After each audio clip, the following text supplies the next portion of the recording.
And we're back. Hi, I'm Matt Lauer. It was a hot summer day in 1996. It was about 100 degrees, and the annual hydroplane races were happening in Kennewick, Washington, when a group of college kids decided that they wanted to attend but couldn't get in the main entrance. They went down to the river, and little did they know they were about to make history. A human skull was discovered, and the police were quickly called in the homicide unit. But when the coroner examined the skull, he quickly realized it was something much more significant and decided to call in archaeologist Dr. James Chatters. We have Dr. Chatters with us today. Welcome. Nice to meet you, Mr. Lauer. Tell me more about the discovery. Well, a 17-year-old boy, Will Thomas, had 7 friends with him when he tried to sneak into the hydroplane race.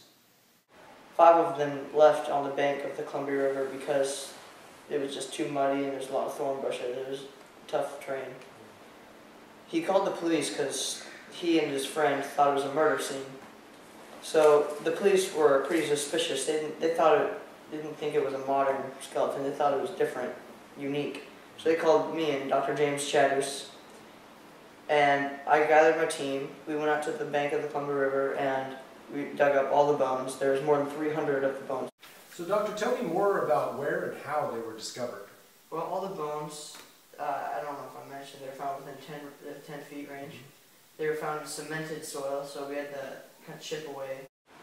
How much of the skeleton was found? Almost all of it, except for the 2 femurs. And also, there's still much data that remains undiscovered about all of the bones of Kennewick Man. So tell me more about what Kennewick Man looked like. Well, he had a very square jaw and a really long face. His teeth were severely worn. He had no cavities, and he wasn't missing any teeth. Kennewick Man's bone mass proved that he was very strong, and also there was much controversy on what Kennewick Man may have looked like. Well, we'll never know what race he was or what language he spoke, but we think that he is a European or a Southern Asian. He died somewhere between 40 to 55 years, and he was 5'10". Do we know how he died? No, but there was many injuries he had. Kennewick Man, when we found him, there was a leaf-shaped spearhead inside his pelvis, and it was a 20 by 54 millimeter base. And sometime within his life, when it was still in there, a very bad infection started, and we don't know if this could have killed him or not, but there's also, he suffered sometime within his lifespan. He broke 3 of his ribs and from a violent blow. He also had a broken shoulder bone, and he had an injury in his forehead. So I see you brought along some examples of, looks like arrowheads? These date back to the time of Kennewick Man. They're 9,500 years old. This is one of my personal favorites, and we found this in the state of Washington. And the people of Kennewick Man's era would generally use these to hunt for bison. This crude video was the last time James Chatters saw the bones.